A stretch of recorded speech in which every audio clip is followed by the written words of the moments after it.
सिया और चेतन की कलंक कथा आपको याद है? 2 दिन पुरानी बात है। यह ऐसी कलंक कथा है जिसने प्यार और शादी दोनों से लोगों का भरोसा उठा दिया है। पुणे के केतन अग्रवाल हत्याकांड में रोज नई जानकारियां सामने आ रही हैं। केतन की मंगेतर सिया गोयल और चेतन चौधरी ने पूछताछ के दौरान हत्या की साजिश से जुड़े हुए कई सारे राज उगले हैं। सिया और चेतन ने केतन अग्रवाल की हत्या अचानक नहीं बल्कि प्रॉपरली वेल प्लान्ड ये मर्डर किया गया है। फिलहाल दोनों अभियुक्त पुलिस के रिमांड पर है और परिवार की शिकायत पर पुलिस ने एफआईआर दर्ज कर ली है।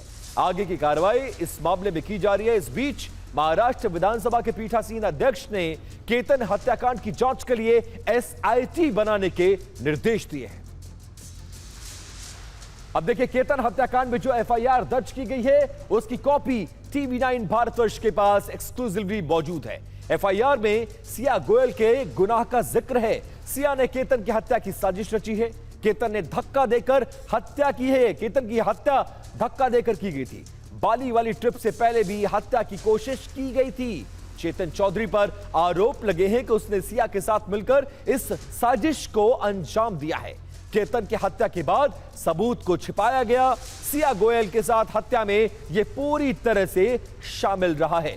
एफआईआर में बीएनएस की धारा 103(1) हत्या का आरोप, बीएनएस की धारा 61/2 जिसमें आपराधिक साजिश के आरोप लगे हैं। इन तमाम मामलों में, इन तमाम धाराओं के तहत इस पूरे मामले में मुकदमा दर्ज कर लिया गया है। अब लोहागढ़ किले में जहां केतन अग्रवाल की हत्या की गई है, वहां घटना स्थल पर टीवी9 के संवाददाता रुख मंगत पोद्दार पहुंचे हैं, जहां पर उन्होंने जायजा लिया।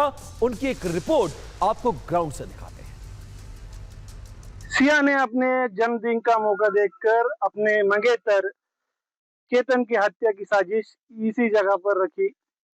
यहाँ पे बॉयफ्रेंड चेतन के साथ इसी जगह पर सिया ने केतन को ढकेल दिया। आज पुणे के एसपी संदीप सिंह गिल मौके पर आए थे। उन्होंने यहाँ की तफ्तीश की, किस तरह से हुआ वाकया। आप देख सकते हैं कि इतनी घने जंगल में उसको ढकेल कर उसका काम तमाम किया गया। अब केतन अग्रवाल हत्याकांड की जांच में एक और सीसीटीवी वीडियो सामने आया है। वीडियो 17 जून का बताया जा रहा है। हत्या से एक दिन पहले सिया गोयल और चेतन चौधरी ने पुणे के एक कैफे में मुलाकात की थी और यहां बैठकर दोनों ने हत्या की पूरी प्लानिंग, पूरी साजिश इसी कैफे में बैठकर रची थी।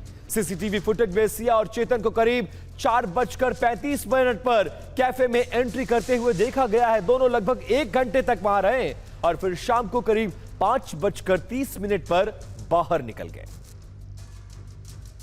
अब टीवी9 भारतवर्ष के संवाददाता मंगल पोद्दार ने लोहागढ़ किले के सिक्योरिटी गार्ड से बातचीत की है। उसने क्या कुछ देखा और इस घटना के बारे में क्या बात की है, जरा वो सुनिए।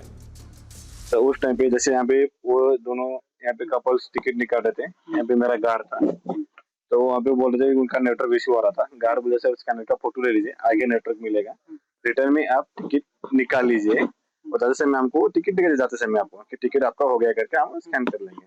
तो उसके बाद उसके पीछे क्या वो चेतन नाम है, क्या है उसका, वो उसके पीछे आया था हेडफोन लगा के, कान में हेडफोन था पूरा। तो उसको ये बोला था गार्ड हमारा कि सर टिकट ले लो, सुना नहीं क्योंकि कान में हेडफोन था, उसकी वजह से शायद उसको आवाज गया नहीं होगा। तो ऊपर हमको गार्ड हमारे यहाँ से आवाज दिया, धीरज उसको रुकवा करके, हम उसको रुकवाए कि उसको बोले सर कि टिकट लेके जाओ, गार्ड आपको पीछे से आवाज दे रहा है। तो बोला सर हम एक्सरसाइज कर रहे हैं ऊपर, हम तुरंत जाके नीचे आएंगे, तब से मैं आपका टिकट निकाल देंगे और पे भी कर देंगे हम। तो जैसे रिटर्न आया वो टिकट निकलाने सीधा नीचे चले गए। अब केतन हत्याकांड की जांच के लिए और सबूत जुटाने के लिए लोहागढ़ किले पर एफएसएल की टीम मौके पर पहुंची और लोनावाला पुलिस भी एफएसएल की टीम के साथ मौजूद रही है, जो इस पूरे मामले में घटना के विवरण का आकलन कर रही है। कैसे यह घटना घटी है उसकी जानकारी जुटा रही है। आप केतन अग्रवाल हत्याकांड की पूरी टाइमलाइन जान लीजिए और एफआईआर में क्या क्या कुछ कहा गया है वो इस बिग वॉल पर हम आपको समझाने की कोशिश करते हैं। कब मुलाकात हुई, कैसे साजिश रची गई और कैसे इस हत्याकांड को अंजाम दिया गया। अब देखिए, फरवरी में केतन अग्रवाल और सिया गोयल का रिश्ता तय हुआ। पुणे के एक बड़े होटल में केतन और सिया की सगाई हुई। दोनों परिवार बहुत ज्यादा खुश थे। 30 मई को सिया ने केतन से लोहागढ़ किले जाने को कहा। केतन के परिवार ने घूमने जाने की अनुमति दे दी और उसके बाद 31 मई को केतन और सिया लोहागढ़ किला घूमकर सकुशल घर वापस लौट गए। 4 जून को सिया ने एक बार फिर से लोहागढ़ किला जाने की जिद की। केतन के परिवार ने इस बार लोहागढ़ किले जाने से मना कर दिया। फिर 6 जून को प्री वेडिंग शूट के लिए बाली जाने के लिए दोनों का प्रोग्राम था। दोनों घर से एयरपोर्ट के लिए निकले, लेकिन मुंबई एयरपोर्ट पहुंचने पर केतन का पासपोर्ट उसके बैग में नहीं मिला। पासपोर्ट ना होने की वजह से बाली की यात्रा को कैंसिल करना पड़ा। 14 जून को लोहागढ़ पर ना जाने के मसले को लेकर सिया ने नाराजगी जताई और केतन के परिवार ने दोबारा इस नाराजगी के बाद लोहागढ़ किले जाने की अनुमति दे दी। केतन और सिया लोहागढ़ घूमने गए और वापस भी लौटे। ये वही तारीख है 14 जून की जिस दिन अटेम्प्ट किया गया, पैर भी फिसला, लेकिन पेड़ के सहारे केतन बच गए। उस दिन सांप चिल्लाकर यह पूरा मामला टालने की सिया ने कोशिश की और चेतन प्यार में इस कदर कुछ ऐसा डूबा था केतन कि सब कुछ भूल बैठा।